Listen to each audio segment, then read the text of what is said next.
I realized last time we didn't really introduce ourselves. Yeah.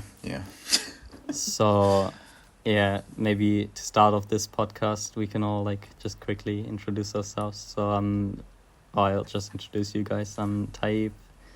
Pettrus, you can say hi. Hi. Then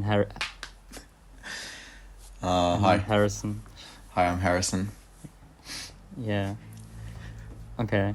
So I chose Terrorizers simply because I saw it on Mubi and I really wanted to watch it because about a year ago I watched A Brighter Summer Day in the cinema, and recently I saw Yi on Blu-ray, both for the first time, and I really loved those films, and so I just wanted to watch more Edward Young films.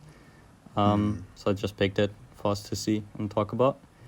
And yeah, I think we can just start off by talking about what we knew about the film or about Edward Young in general, and if you've seen any of his other films. Yeah, so maybe Harrison, you can start with what you knew about the film beforehand and about Edward Young or his other films. So I watched Yi with you, I think a few weeks ago, and yeah, it was a really amazing experience. It was the film was very nostalgic, and I like the whole 80s aesthetic. Well, I guess one could say aesthetic, but it really is just the time. And it kind of reminds me of home because that's just kind of how home is, it's kind of stuck in its place. And don't really know much to say about it, but it's definitely an experience worth experiencing. Yeah. I think I just need to get into it a little bit more, but maybe what did you know about Terrorizers? Oh, I actually didn't know anything about it. Yeah, I went in blindly with the film, and I guess in a way I was expecting, because I've heard a lot about Edward Young's other films A Brighter Summer Day and Taipei Story, and they're very much talking about people, but also in a very, how do you say, personal level. This one felt personal, yes, but it also felt different because of the thriller kind of aspects behind it somehow. And I wouldn't say it's entirely different to his other films, or at least the ones I've seen, which is Yi, and the ones I've heard, I guess. But this one, I didn't expect it to be this way. Yeah. Okay. And Pettrus, what did you know about Edward Young or his other films, or if you've seen any, or what did you know about Terrorizers?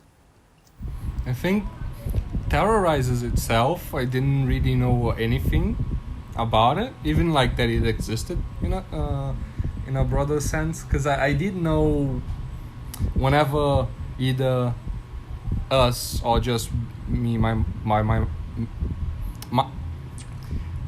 or either I by myself would just go through the Criterion catalog, to buy a Blu-ray or something. I would see Yi, and the poster for it always kind of drew me in, but I never watched it.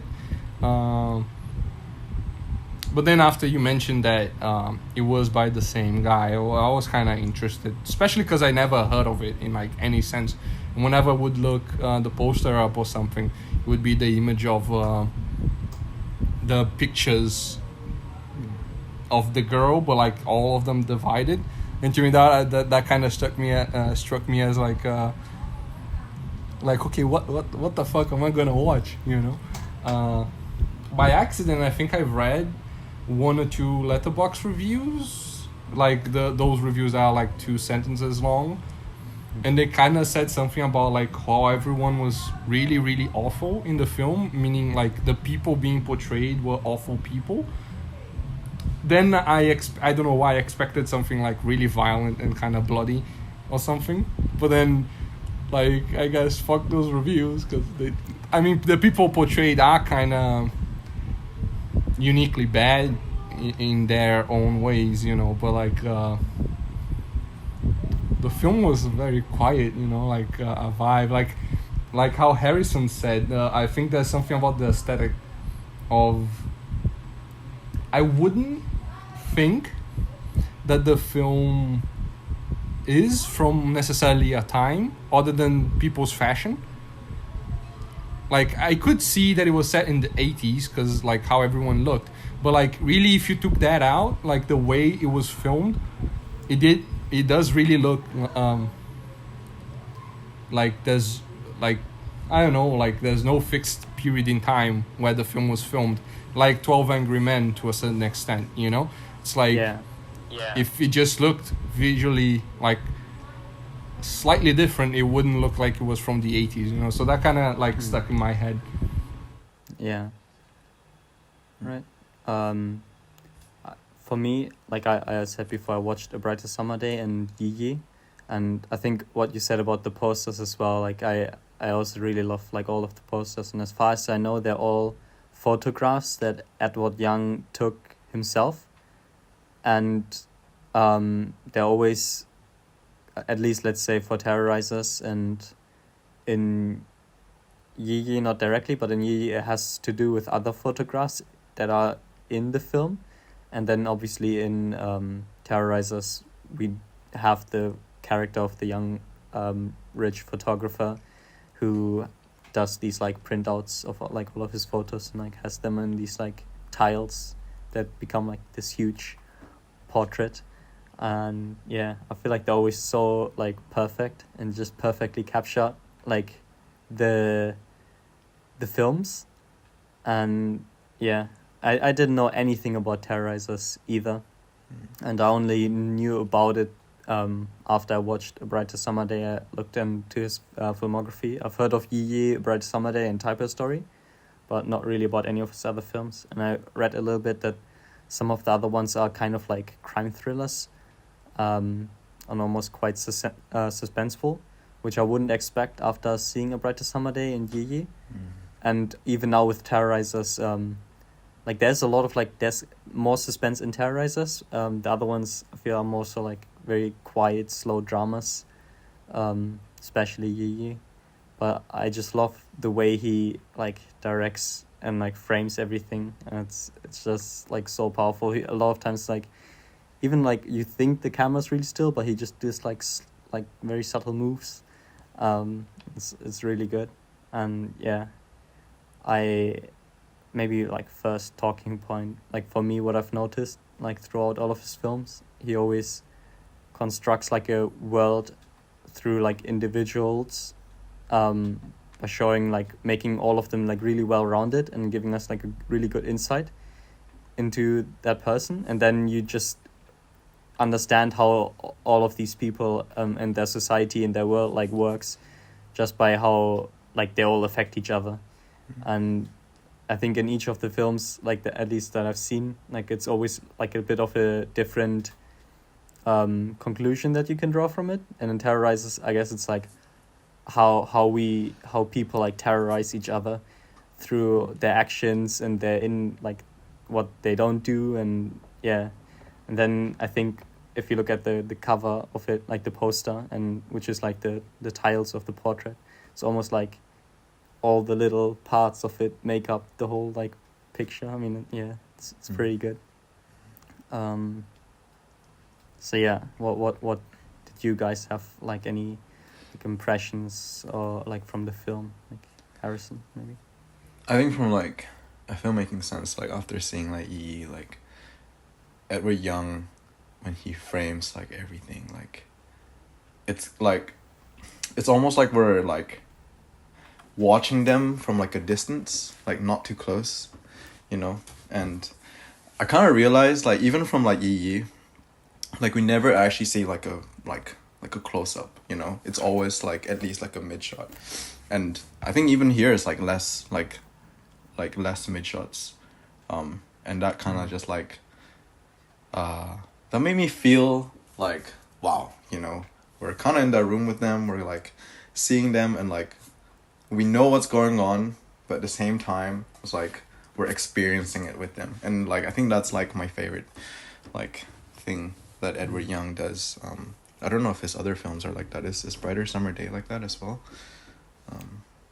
I think so. I think so. Even though like A Bright Summer Day is a bit, like even though it has a lot of kind of ye where the way it's like kind of shot and like how everything's presented, and then as I talked before, like the way like the story's kind of like constructed. Yeah. I do think it kind of almost combines Terrorizers with like the more like suspenseful and like kind of like some like crime aspects of it, but at the same time it has like this very quiet and nostalgic part of Yi. But then also it has like because it's set in like 1960s Taiwan, and has like some of like youthful energy and like rock and roll in it. It's just really cool. So yeah, and like it's also kind of hilarious, and yeah, I think A Brighter Summer Day is still my favorite of his. But yeah, I do can see like a very like consistent like through line like through all of his films. I'm pretty sure like I've only seen like 3 of his films. Yeah. But even after just seeing A Brighter Summer Day for the first time, I knew like this is like one of my favorite filmmakers. So Yeah, I mean, like, I think a lot of like modern filmmakers need to learn that, like, blocking is fucking important. You know, like, Yeah. the way like the way he blocks everything, and like, you know, even when he just pans to the camera just to like he pans to the camera to like another angle just to have a look at like what's going on, and like we just hear things in the background without even looking at like characters of what they're doing. Like that's like a really powerful move. And like a little bit of a sidetrack here, but like there is this like the Joker trailer just released, and I don't know if you guys seen that, but there's this end where like the whole internet's talking about where like the lipstick thing, and like everybody loves that, but like obviously there are other better ways, other like better cinematic masterpieces, and I think Terrorizers did a really good job. There's this one scene that I can't get out of my head where I forgot who the character was. I think it's like the girl with like the short hair, but she basically opens the window, and we kind of see like the other perspective just from the window, and like that's just so smartly done, you know. Like I think Edward Young deserves like a lot of credit, and it not a lot of people around me, or I don't really hear that much about like Edward Young, but I also think that when I hear about Edward Young, I don't hear about Terrorizers, and I think it's I might even say like it's kind of underrated. Yeah. I think like maybe we can get into like another thing where when I started watching it, like I thought like, oh yeah, this like it started off nice. I had some things where like I was kind of wondering if there's something wrong with my like movie player or something, where I felt like some parts were like the audio was a bit out of sync, or like some of the sound effects sounded like a bit like bad or something. And I was kind of like doubting like, oh, maybe like this was his film before A Brighter Summer Day, and like only a couple years before, so like how could there have been such a huge jump in like craft. And like sometimes I was like, it's like a bit odd how like the audio's mixed and stuff, and like sometimes I even like went back to like kind of check, and then like so in the beginning I was like kind of like questioning things a bit, but then I kind of realized like, oh, I think it's just on purpose, maybe, especially because he kind of like the way he then cuts between conversations, and especially with phone calls, and then you always think it's like these characters talking, and then it just kind of like cuts into like different conversation, and like you think this person is gonna go to them, and like I think in the beginning there was a scene where like a doctor is like kind of delivering like bad news, then it kind of cuts to other doctors receiving the news, and like there's a lot of like that he like did throughout the film, and especially in the beginning. And at first, it had me like really confused, as in like, is this kind of like bad or like fucked up? But then I just realized, okay, no, this is It's like on it's like purpose. a lot of And then it's kind of realized like, yeah, it's like it's really good how he just like messes up like your perspective, and how we like see these things. Yeah. Like Yeah. in my head, there was like a lot of similarities between this film and Zone of Interest, but with the major difference that Zone of Interest, at least to me, most of it really tries to make you follow through a scenario, and you keep seeing chronologically how things go.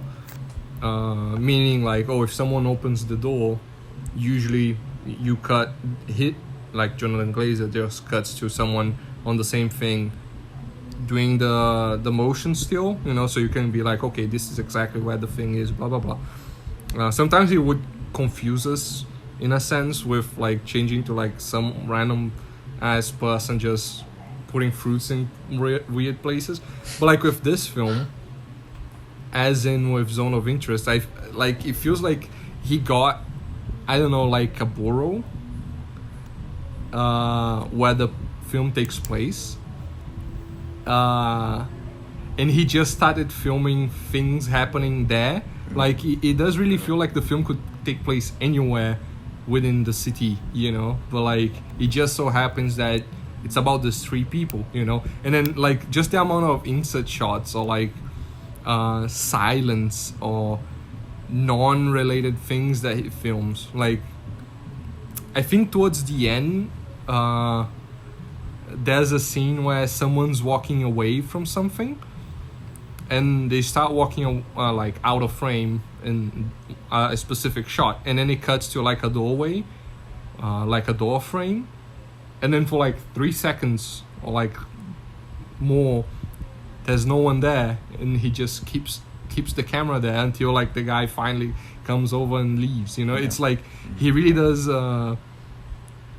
keeps giving you enough time to think and look at the surroundings of like everything, especially with the idea that he doesn't have like close-ups really. Like I would assume that he has more insert shots, meaning like close-up insert shots, more than like proper close-ups of people. It's like the materials and the fabric of the things that people use is just as important to like everything that's happening. Much like the thing you said about like how every single picture forms the larger frame. He keeps showing you all these little pieces of like the scenery and all of that, and to me that was like kind of amazing, especially because I really love like insert shots. Like I myself cannot think usually of like enough context to like do that, at least within my work.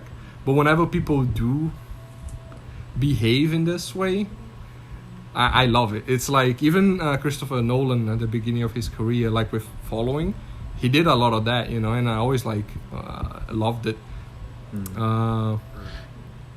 So to me, it really is like fascinating how he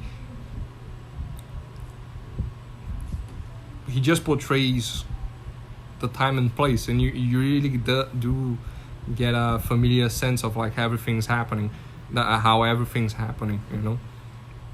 With your point on like insert shots, doesn't it feel a little bit like a documentary in a way?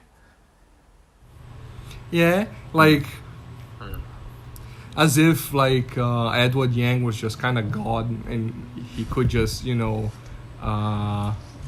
film everything that was happening.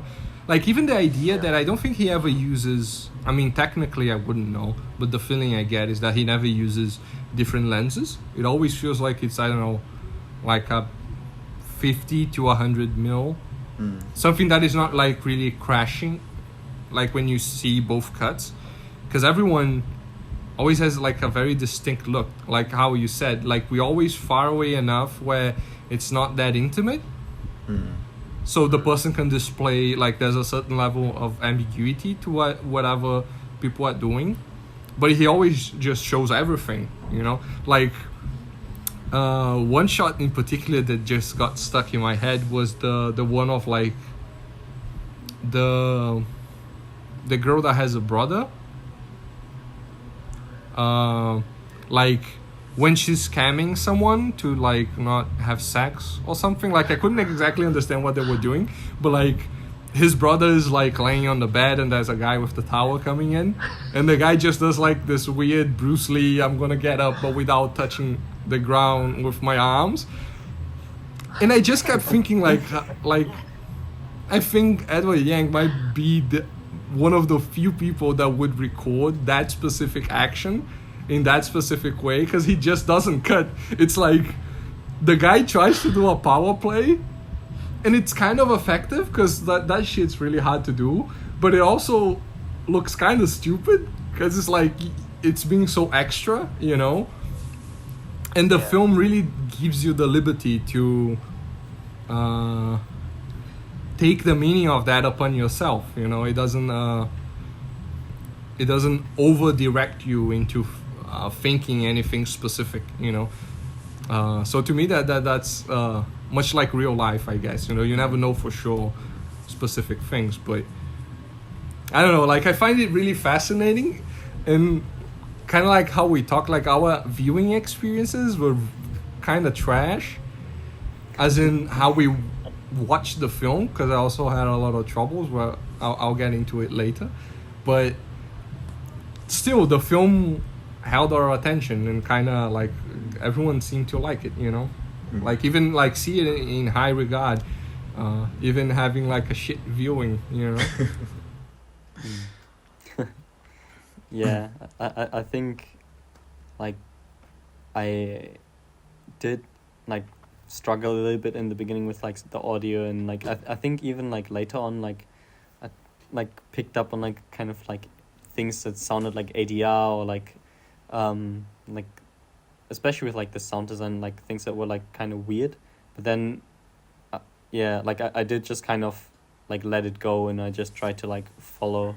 I couldn't also really like predict like where the film would be going. Sometimes I would have ideas, but then it would like become something like different, and it was just really like also like kind of funny to see how like things developed.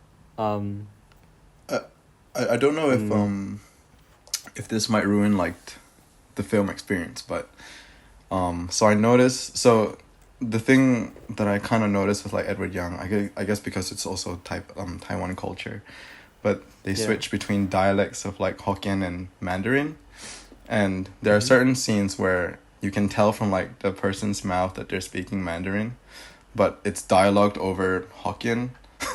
So I think in some aspects, sometimes there's like bad mixing, you know, or maybe he was like, oh, okay, I want this one in the other dialect, because like I did kind of like ask my mom like recently, like, oh, like people in Taiwan, like whether they speak like Hokkien or like what, like Mandarin, and she says it's kind of like similar to here, like in Wales, like, you know, there are some people who speak like Welsh and some people who speak like English, but it's kind of different because they'll go for two different languages. But I guess like what she's trying to say here is like people who speak Hokkien are like lower class, you know. Yeah. Okay. Like the dynamics change whenever they change the dialect. Yeah, but then at the same time, like there are times where like even the non-lower class people would, so they'd say like Hokkien in like one sentence and then the next just continue on to Mandarin. It's pretty funny, especially when they just curse. Like I think whenever they curse, it's always in Hokkien, and it fucking it's so funny because it just reminds me of my mom. Yeah. Yeah, that's one of the things that I never like. I always liked whenever we would watch random ass films.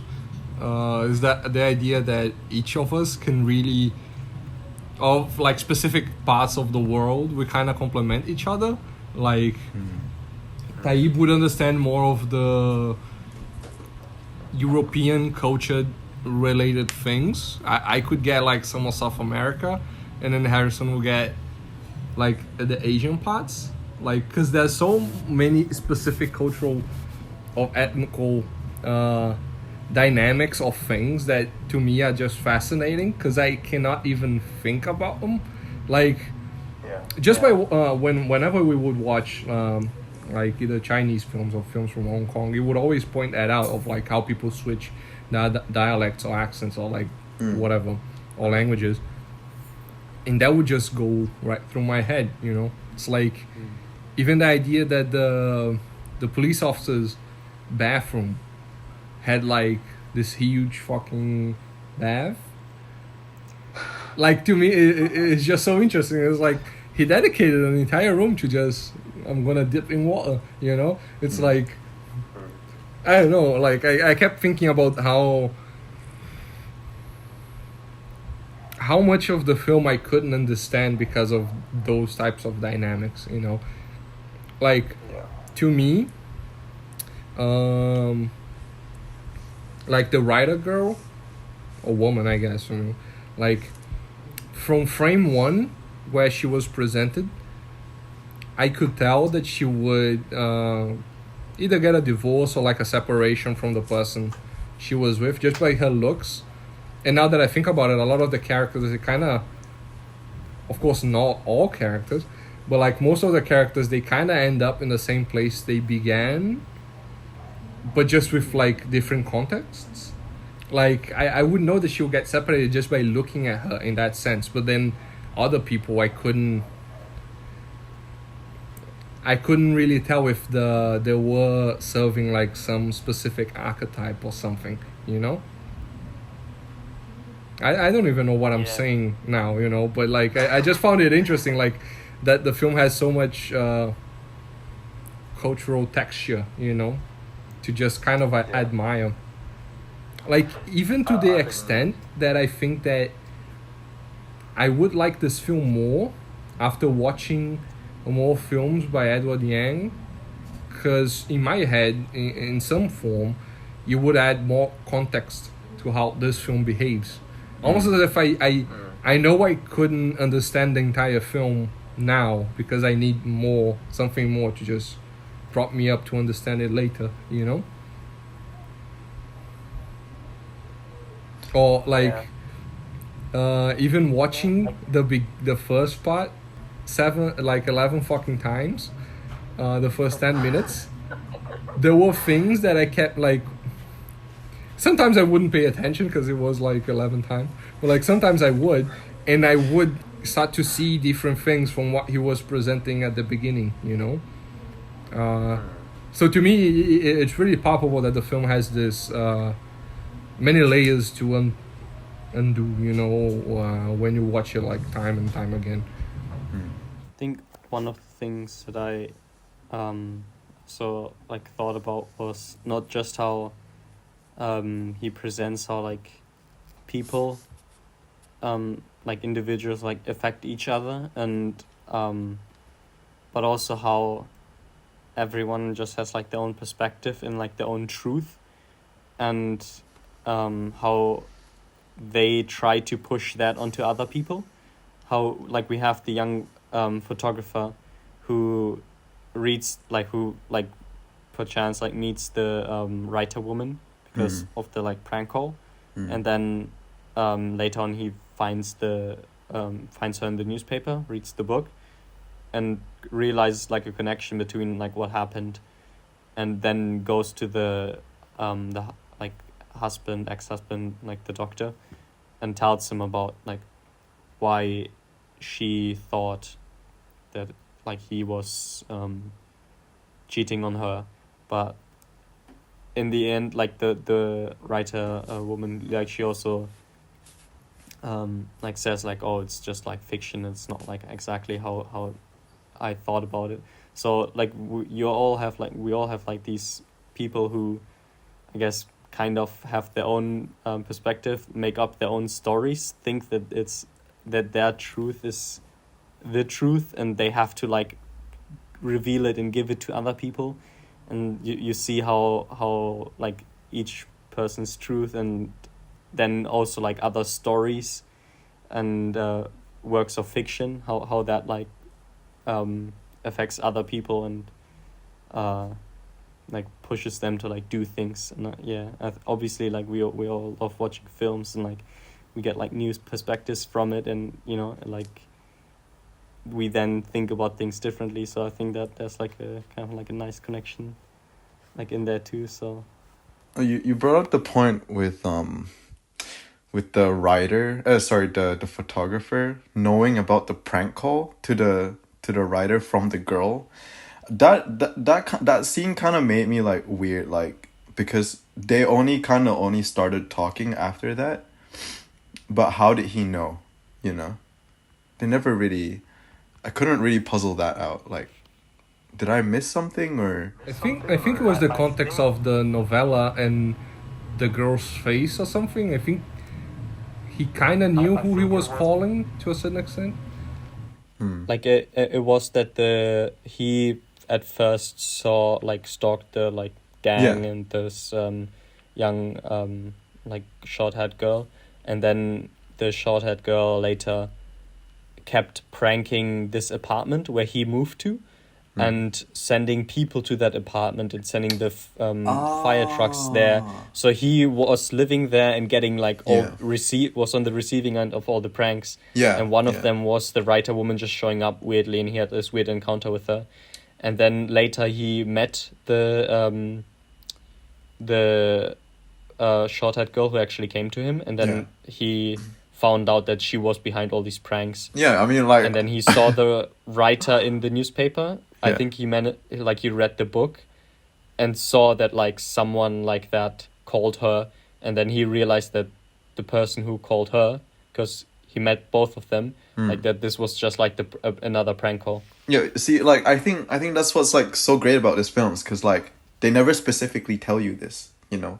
You gotta like kind of think about it on your own. And like I've been thinking about it, and I'm like, there's no way he's that smart to like really like put two and two together. But like if you got that, then I was like, oh wow. And obviously like we, you know, because of the film's title, like everyone is kind of like a terrorizer and like in a way like a betrayer. But I think I also kind of see this film as like someone, or like people who are afraid to like face the people they've hurt, you know, like with the photographer and his ex-girlfriend, and with the short-haired girl and the photographer, and I guess the husband and the wife together, each other. And towards the end you have the also, again, it never really specifies what he says, but I like to assume that he's a scientist. You know, he kind of doesn't want to face like the cop, his friend, and eventually shoots himself in the head. Yeah. Yeah, for like some reason, the subtitles that I had, like I couldn't recognize a police officer as soon as like the doctor scientist guy came in, but the subtitles said something along the lines of like dear. So for like a slight second I thought it was revealed that the guy had like was cheating on his wife with like this gay guy, you know, like he had a second family. So that threw me off big time, because I kept going like, no way they're doing like this type of stuff. And then I saw that it was a police officer, so I was like, okay, he's just going to like his friends, you know, to like do the thing that the guy asked for in the beginning of the film. But I kept thinking on like the ending, because I don't know, like, again, because I kept reading not that I kept reading, but like that I read reviews saying that the film was about like awful people. Like I kept thinking that okay, this is like the awful act that the guy just goes on a shooting spree and fucking kills everyone, you know. But then by the end, like, he doesn't really do it. He just pulls back and just says, oh fuck this, like my life sucks. And I kept thinking, like, how could people see him so harshly when to a certain extent he was so frail, you know. It's like he does try to like cheat and lie to get like the director's position for his job, but still it's like seeing from his angle, it really does, like everything just looks so awful, because like the way he sounds, it's just like he had never really had anything, you know. Even the way he talks to his wife, you never really get the sense that he understood her, as in imagine if now people complain about people not understanding and listening to each other. Imagine like a husband and wife in Taiwan in the 80s, you know, like the guy must be like a fucking door, you know, and not really like a fucking wall, and not really be keen to like understand whatever it is that his wife says, you know. Even like the books, he never read them, so it's like how could you have a partner and never pay attention to them, you know. But he tries, you know. No, yeah, he does, but Does he? Like, and that's he, to like me what Pettrus that's just so said, like, tragic, he you know. never, yeah, like Pettrus just said, like he never read her books, like any of her work really, and he doesn't really know what she writes about. So, like he tries when he's like, kind of when he's shit out of luck, when it's already like, yeah, yeah. I don't like I don't think he like. I think he's a like, very like through all of traditional like that time. Yeah, exactly. Like he's very traditional. Like he's on autopilot the entire his entire life. You know. Then to me, the idea that usually, generically, when you read someone's, when they break bad, you know, as in they just go fucking ham and crazy and start shooting people. Almost like something like the Joker, you know, like the Joker sets up this person as like, oh, life keeps beating him down, and then he just goes crazy on a murder spree. And like this film, in a more like neutral way, gets like an everyman and kind of makes him go through similar things, as in the loss of a job, the loss of like his wife. But then by the end, instead of doing like the generic act of just going crazy and killing everyone, he just kills himself. You know, it's like, weirdly enough, I would even say that it feels like very restraint of him, of like he really got to choose by the end how he would treat his life being so fleeting and like to a certain extent meaningless. You know, like there wasn't anything behind it to a certain extent, you know. It's also like in that dinner conversation before he pretends like everything is fine and he got the promotion, and then he talks about how like almost like relationships are like secondary, even though like that already like pushed him to like such a like when he's losing his wife, it pushes him to like such a like dark place, and like he's like doesn't really know what to do anymore.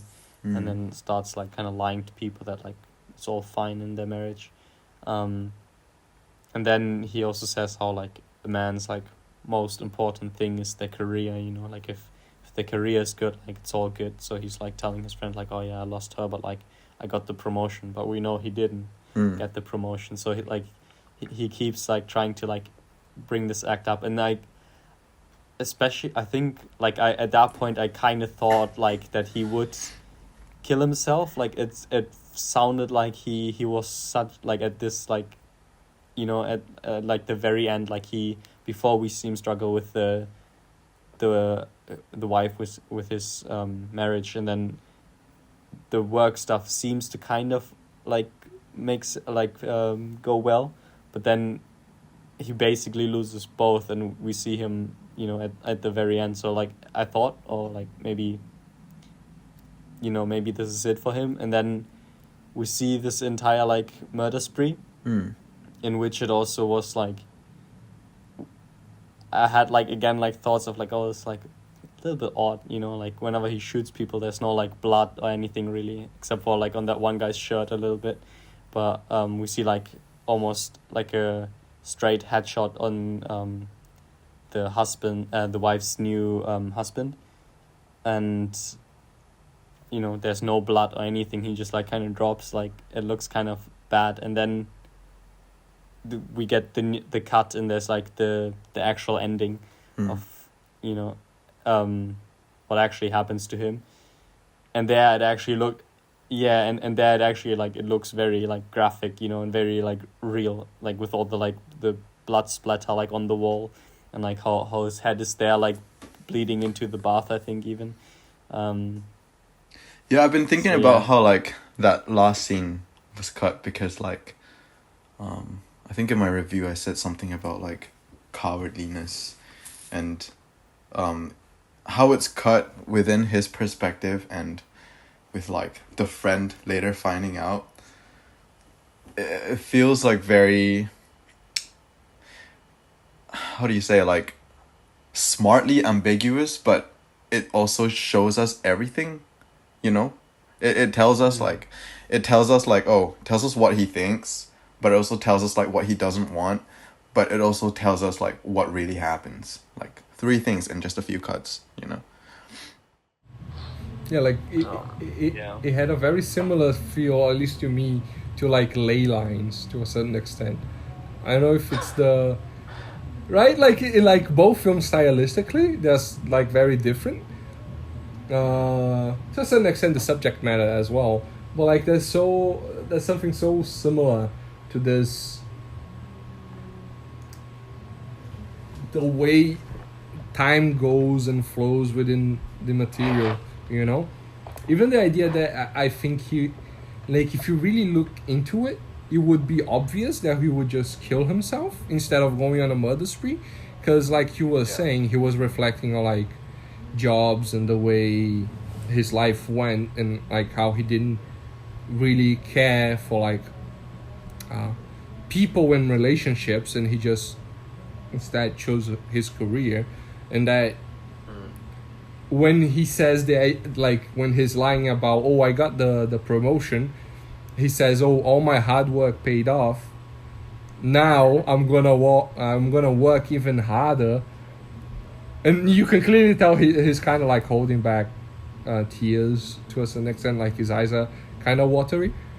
Because to me, like, he realized that even if he had gotten the promotion, nothing would have changed, and he would be still in, like, the same shit situation, you know?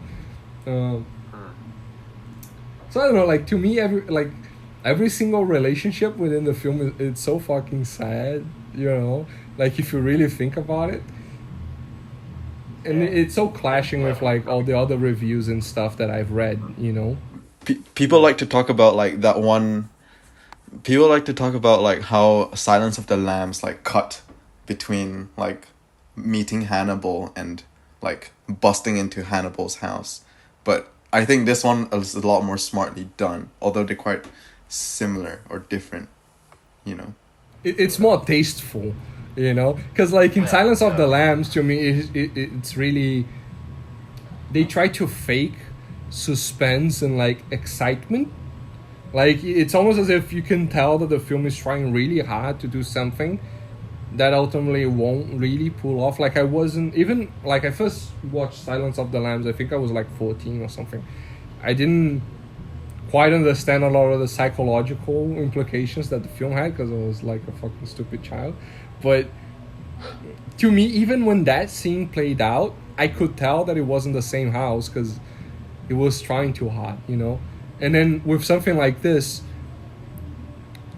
for one second I kept thinking, okay, either he did kill himself or he killed the girl, but then it's shown that it's just something different. Or, like, even in his fantasy, ultimately he would just end up killing himself, you know, either, like, shoot her and shoot himself, because he had, like, 2 bullets left, or, like, 3 max, you know. So either way, he would end up in the same way. So when he does wake up in real life and think, okay, this is what I would do, he just kills himself instantly, you know. And they cut to that. It's like, it's so good, you know. You can see, like, the final moments of his life within the fantasy of the murder spree, you know. Yeah, it really says about, like, what he's thinking, because, like, you know that saying when, like, oh, before you die, like, your life flashes before your eyes, but nah, for this man, it's like his fantasy flashes before his eyes, you know. think Pettrus talked about how he was like on autopilot like all his life. So his fantasy is almost like him trying or thinking about how he could leave like an impact or like, do something to like express himself and like, leave something behind. But then he obviously can't do that. Yeah. And then he also like back to I wanted to go back to what Pettrus talked about earlier with like the reviews that call all these like people like they're so terrible, and like film shows like all these like awful people. Like a lot of times when I watch like or like some other films I've seen, like say like Good Time from the Safdie brothers, like those are like films where like I really like throughout the watch I kind of really like hate these people and like feel like really like awful about them. And then but like in this film I didn't like really have that at all. So like only when Petros like talked about those reviews I kind of realized like I could kind of see that they are kind of terrible and like they do like kind of terrible stuff to like each other, but I never really saw them as quite that. And like I did also like have like some like sympathy, especially for like the main guy, and like how sad their life was. So I only really realized that now as you like talked about that. I kind of see that, but like I think for the short-haired girl, I kind of lost sympathy once like she fucking killed the guy. Like she fucking murdered the guy. I didn't. Yeah, let's say for her I didn't have like that much sympathy, but I also like never saw her as like that awful. Like it also seemed like she kind of she's not really in like a great place, even though like it doesn't like seem it doesn't like, even like she has like her mother like kind of tries to take care of her, so it's almost like just like like a rebelling teen who's like doing stupid shit. Weirdly enough weirdly enough I didn't quite have like a strong reaction towards them being like awful. So it's got maybe like it's also speaks to the like filmmaking of Edward Young, how he like still just manages to like present the characters like in that way and just show it like in a quite like real way and still make you kind of like feel for them. So like even the idea that both the girl, the short-haired girl, and the killing spree person, like they both had similar moments, as in by the end they kind of could have done like this very awful thing. I mean, the girl did kill someone, so it's not like the most awful thing she's done, but like I don't know why something like stealing all of the guy's camera and selling it for like shit money, just felt like such an evil thing. Almost like she herself to a certain extent was on autopilot of like, I'm gonna just do this scammers thing, like I'm scamming everyone, so even this person who just lent a hand to me and like seems like a sexual predator to a certain extent, but like the nice kind, I guess, because he has photographs of her in his place. It's like, what the fuck. But still, like she still goes with the idea that okay, I'm not that much of a bitch, I'm gonna like, I'm not such a cunt, I'm gonna hold myself. Actually, like now I remember that in that moment I did actually like really like hate her when she was like trying to sell all this like camera gear and stuff, because like to me like it just felt like such an offense where like she's almost like taking away all of his like his like ability to do like art, or like his to express himself, like this is like his photography. It's like how he, this is like kind of like everything for him. Like he kind of just goes away from his family and stuff, like, obviously he doesn't want to go to the military, but like he talks about how he wants to become like a big photographer, and like she just takes all like that away just to like make some like money. So like even then the scene where she's like selling the stuff back to the guy where he always buys his stuff, I was like, oh, I hope he kind of recognizes all this gear and just like doesn't like just takes it from her and like gives it back to him or something. But yeah, and Harrison, I think like you said, like, oh, she didn't sell it in the end, but I think I remember like that while she was trying to sell it, she figured like she heard this guy talk about how her like boyfriend or brother, I'm not quite sure, like is actually out of jail, and then she was like, oh wait, I don't actually need to sell this right now or whatever, and to like go to some other because she wanted to like travel away to like some other province or something like that. But then she realized that like her boyfriend or brother like is like out of jail, so she doesn't need to like run away, she can just go back to like him. So then she just like gives him back the things of like, yeah, sure, whatever, like, and steals one camera. And she yeah, and then just like goes back to that guy and goes back to like doing their like scamming routine. So I don't think it was necessarily just out of like goodwill, but she could have still like sold it, I guess. But it wasn't like the change of heart wasn't like because she felt bad necessarily. It more so was just like another option of what she would rather do opened up.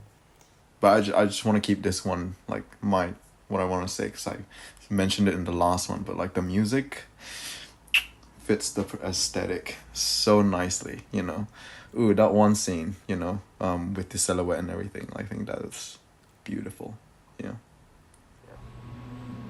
Funnily enough, I can't remember like a single it's Smoke Gets in Your Eyes. I've been listening to it a lot. When the short hair girl's mom. Yeah. Maybe, yeah. Mom. I was about to say the same, that like I can't remember any like music from it really. Only like diegetic music that someone played, Yeah. Yeah. Were there any songs in it in the film, or was it just like they played the whole song as well? Like it was a whole 2 minute and like 30 second, like it was the whole song basically. And do they have a soundtrack? No, it's an English song. I mean, like, no, I think he's asking if the film actually has a soundtrack, like as in like music, like instrumental music. Oh no, I don't think so. I don't remember. I feel like it does. I feel like it does have like. I kind of remember, like I remember like some kind of like kind of mellow, like calm music like throughout, but I can't remember like what it sounds like. Yeah, of course, because they don't have Sakamoto in it. Kidding. No, but I mean, the only thing I can remember that is close to a soundtrack is fucking dog barking and firing. It's like, because that's a lot in the film, which to me is very appealing. Like, especially because when I was watching it, because I had to watch it 11 times, there were like I heard the dogs a fucking lot. So Romeo, like my pug, whenever the dogs would bark, he would just start barking like a crazy person as well, So I can attest that the sound of the film is really good. It even tricked like a real life dog, Yeah. I think. Do you guys have any final thoughts you wanna leave with? Not much. I mean, after a short review, I don't really have much to say. I think this film is worth experiencing, just like any other Edward Young film. Yeah. One thing that, I mean, it's not really a conclusion, I guess, the things I'm saying, but the film has such like a pleasure for observing people. It really is an observational film that when the character, like the photographer, is walking down like some kind of street and there's a dog barking at him, like most films would just either not have the dog or just have the guy just walk around, or like whatever the fuck. But like in this film, the guy, I think he barks back or something. He like wanted to hit it with like a like with his like camera. Like It really is like a great exercise in showing who this person is. Because I mean, he wouldn't hit the dog, really, but it's just like funny banter that I don't know, like I have with Romeo sometimes. Like I would do something that I know no one's watching, but I just do it because I would find it funny, and like the character also did, but they understood that a person behaves in that way. Like the short-haired girl that has like she doesn't seem to enjoy life in the slightest. As in she never.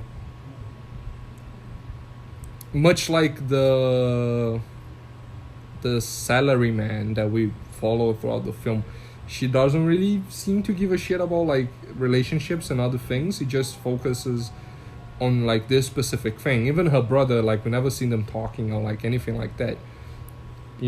Like she uses people as like objects. Like even when she walks like by the dogs, like they do the same thing. It's like even like a mirror shot because it's like the same composition. And like she just doesn't give a shit. She keeps walking.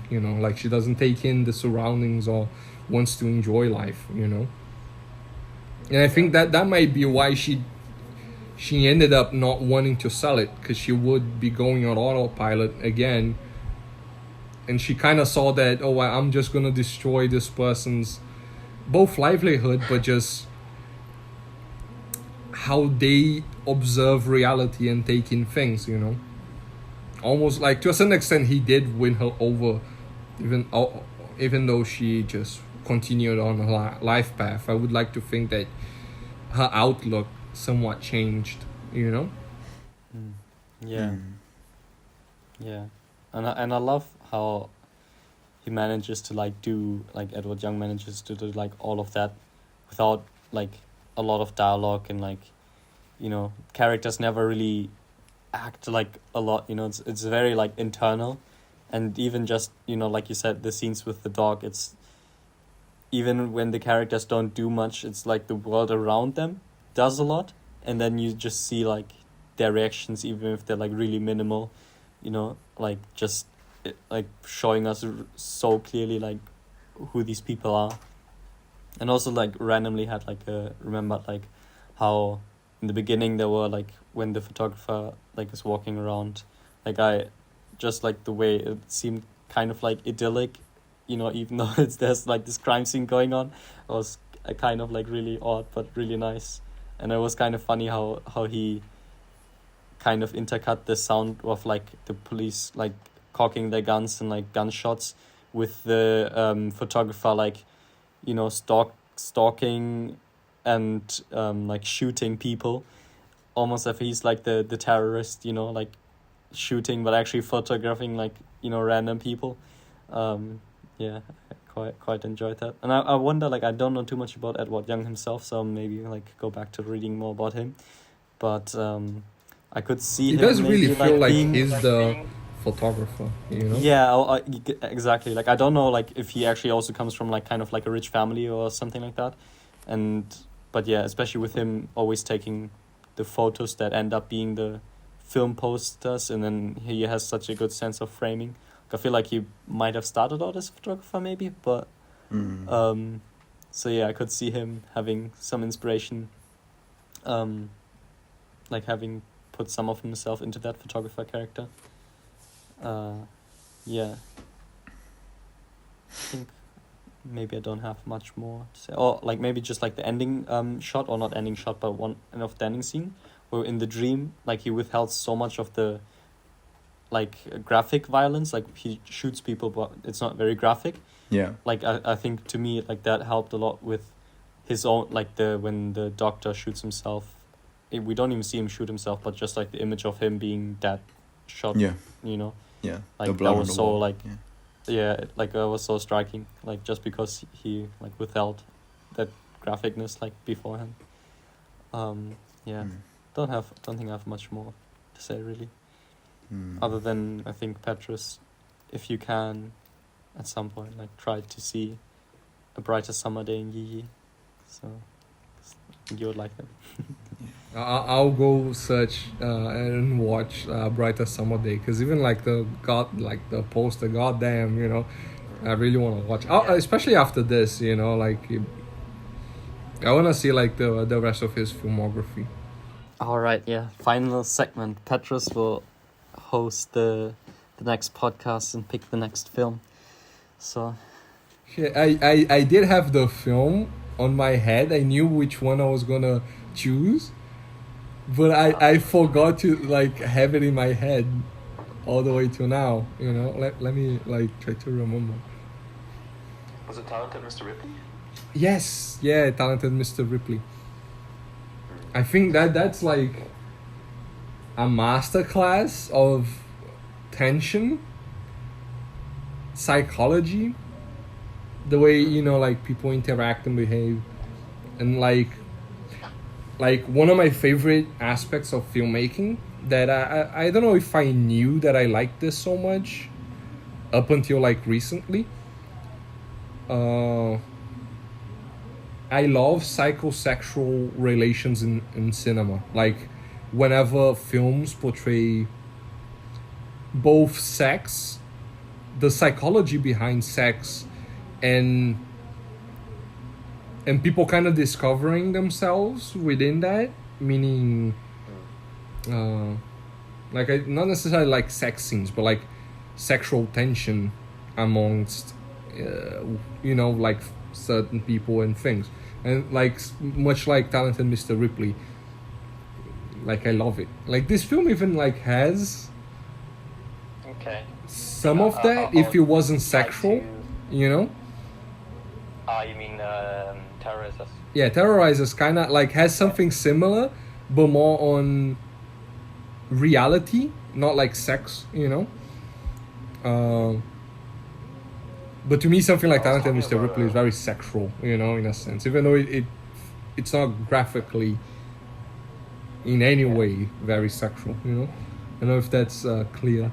okay, well, next week we'll be talking about The Talented Mr. Ripley. So that's it for this week's episode, and we'll see you then and talk about Talented Mr. Ripley. I'm intrigued. I like the little intro. So yeah, and I don't know much else about it. So yeah. Yeah, I might catch the Wim Wenders version as well, and the show probably. Yeah, I'll try to watch the extended universe, I guess, or like whatever the fuck. Sure. Okay. Well. Yeah. That's it for this time, and we'll see you next time. All right. Bye bye.